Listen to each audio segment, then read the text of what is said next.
Books on Tape presents A Short History of Nearly Everything by Bill Bryson. Read by Richard Matthews. Introduction. Welcome, and congratulations. I'm delighted that you could make it. Getting here wasn't easy, I know.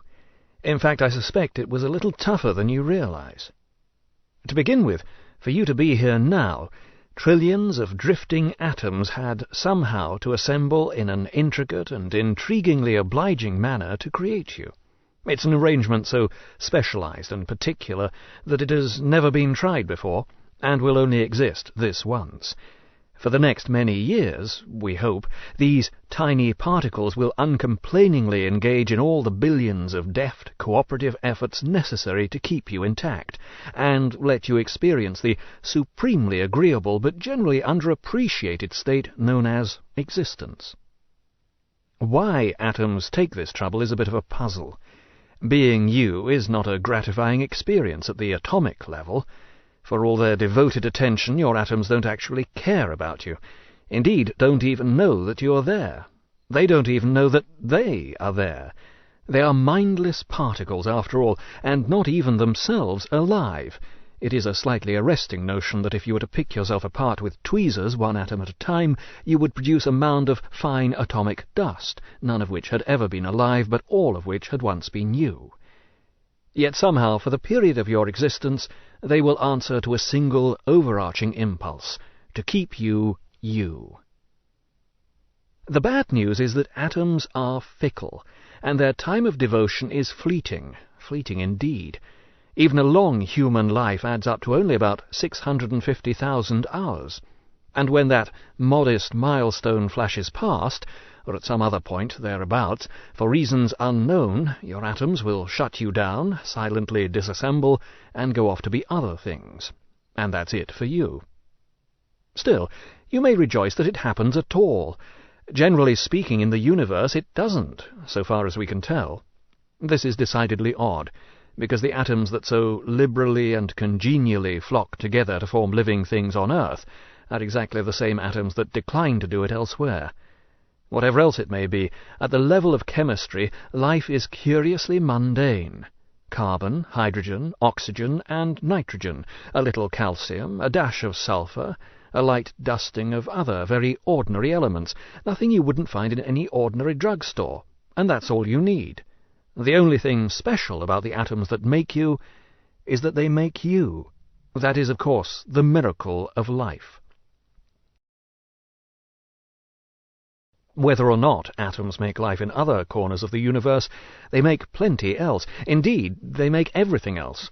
Without them there would be no water, or air, or rocks, no stars and planets, no distant gassy clouds or swirling nebulae, or any of the other things that make the universe so usefully material.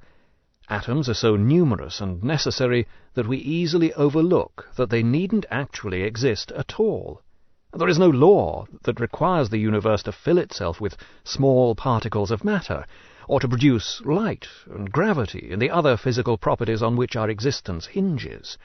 There needn't actually be a universe at all.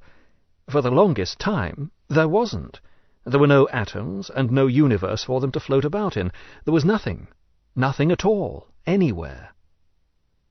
So thank goodness for atoms. But the fact that you have atoms, and that they assemble in such a willing manner, is only part of what got you here. To be here now, alive in the 21st century, and smart enough to know it, you also had to be the beneficiary of an extraordinary string of biological good fortune. Survival on Earth is a surprisingly tricky business. Of the billions and billions of species of living thing that have existed since the dawn of time, most, 99.99%, are no longer around. Life on Earth, you see, is not only brief, but dismayingly tenuous. It is a curious feature of our existence that we come from a planet that is very good at promoting life, but even better at extinguishing it. The average species on Earth lasts for only about 4 million years, so if you wish to be around for billions of years, you must be as fickle as the atoms that made you. You must be prepared to change everything about yourself, shape, size, colour, species affiliation, everything, and to do so repeatedly. That's much easier said than done, because the process of change is random. To get from protoplasmal primordial atomic globule, as the Gilbert and Sullivan song put it, to sentient, upright modern human, has required you to mutate new traits over and over in a precisely timely manner for an exceedingly long while. So at various periods over the last 3.8 billion years you have abhorred oxygen and then doted on it, grown fins and limbs and jaunty sails, laid eggs, flicked the air with a forked tongue, been sleek, been furry, lived underground, lived in trees, been as big as a deer and as small as a mouse, and a million things more. The tiniest deviation from any of these evolutionary shifts, and you might now be licking algae from cave walls, or lolling walrus-like on some stony shore, or disgorging air through a blowhole in the top of your head before diving 60 feet for a mouthful of delicious sandworms. Not only have you been lucky enough to be attached since time immemorial to a favoured evolutionary line, but you have also been extremely, make that miraculously fortunate in your personal ancestry. Consider the fact that for 3.8 billion years, a period of time older than the Earth's mountains and rivers and oceans, every one of your forebears on both sides has been attractive enough to find a mate, healthy enough to reproduce, and sufficiently blessed by fate and circumstances to live long enough to do so.